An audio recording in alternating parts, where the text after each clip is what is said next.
When we don't finish on time, it's often because I've not been able to get the lesson started properly, and that is particularly the case if there's a distraction early on. So to accommodate this, I try to be flexible with the amount of time I allow for any task. Judging how much time they'll need for the task depends on so many things. I try to finish the lesson in an orderly way, even though some children have not completed the task I set. In these circumstances, I tell the class that we'll carry on next lesson to give them a sense of continuity. It's very difficult to end the lesson in an orderly way. The children do tend to stand up when the bell goes rather than waiting for me to give them instructions. When this happens, I usually remind them about the need to be patient. It can be very frustrating if that does not work.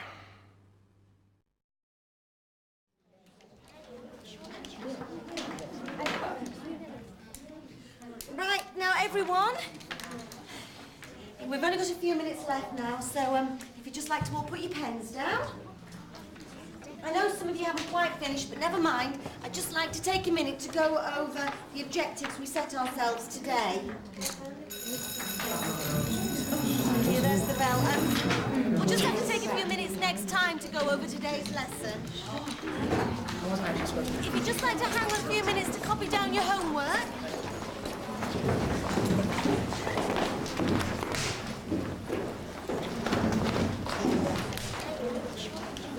Shit! That isn't very nice, Jason. Jason! Jason! Oh,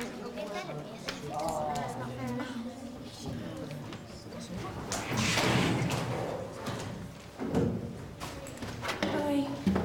Bye. I don't know what to do. Jason was swearing. I'll have to comment on his report card. Oh, God, his report card. I really don't want to. They'll be very upset. And I know I'm going to struggle with Year 10 next lesson.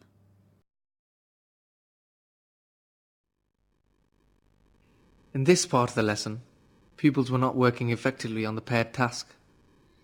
The noise level was quite high, and they appeared to be having social conversations rather than discussing the task.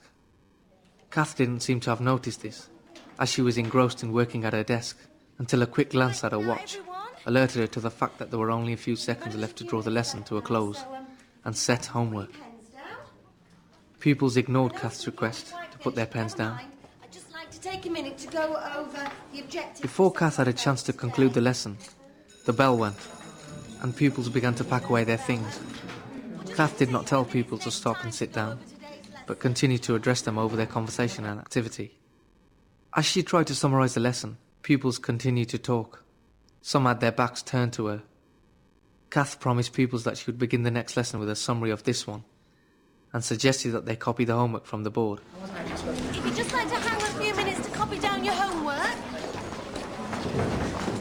By this time, pupils were already leaving the room, and Kath began to collect her things together. In the congestion at the door, Jason was accidentally barged by Ryan, and responded by swearing under his breath, which Kath overheard. As Jason was walking through the door, she called out to him. That isn't very nice, Jason.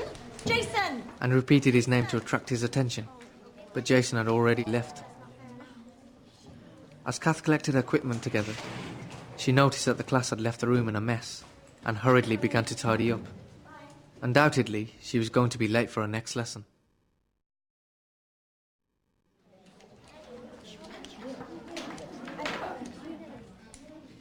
Right, now everyone, we've only got a few minutes left now, so if you'd just like to all put your pens down. I know some of you haven't quite finished, but never mind. I'd just like to take a minute to go over the objectives we set ourselves today. Here, there's the bell. We'll just have to take a few minutes next time to go over today's lesson. If you'd just like to hang a few minutes to copy down your homework. I am concerned about the impact of such an unstructured lesson ending on pupils' learning. Kath can often be left recapping on a recap of a previous lesson, and learning does not move on at a fast enough pace. Homework is an important element in moving pupils' learning forward, but Kath left it too late for pupils to note down the homework from the board. The exit from the classroom was disorderly. Unchecked horseplay, for example, the barging between Ryan and Jason, however good-natured, will spill out onto the corridor, and staff and some of our more vulnerable pupils can find crushes difficult to deal with. More often than not, after a disorderly exit like this, pupils will arrive at the next lesson excitable, making it difficult for the teacher to settle them. Where staff across the school are implementing a consistent approach to phased dismissal, there's been a real impact on the climate in the corridor. Fortunately, Mrs. Latimer took charge of Billy's dismissal and made sure that he felt safe as he moved to his next lesson. Building basic routines into the ends of lessons helps to create a calm exit and regulates movement on corridors. Kath needs to develop a tighter structure where she gives dedicated time to the plenary and consistently uses an effective closure routine.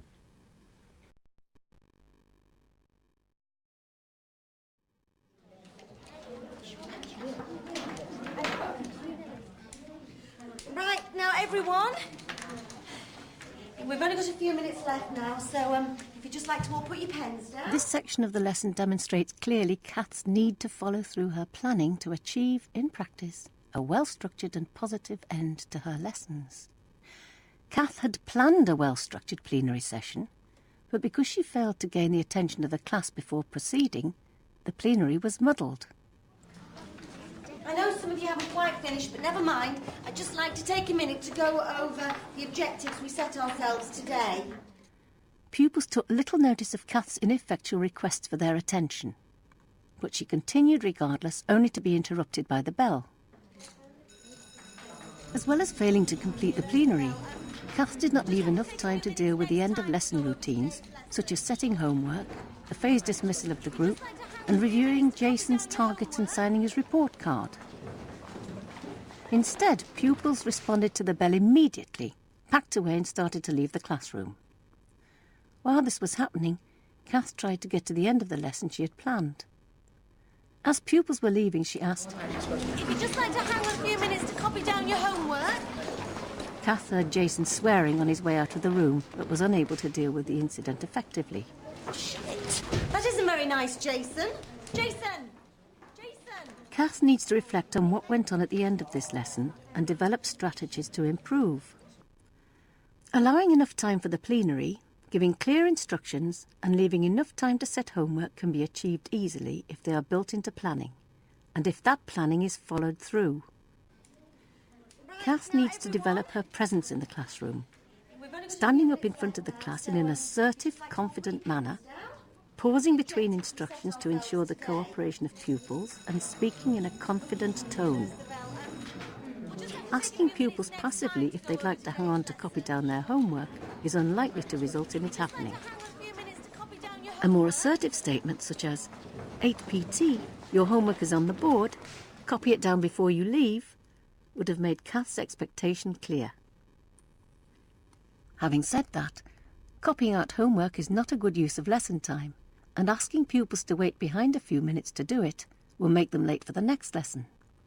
Kath might consider more efficient ways of giving pupils their homework, such as distributing pre-prepared sheets or homework stickers for their planners. Some staff at Join a School are putting homework tasks on the school website so that pupils can access them from home or in homework clubs.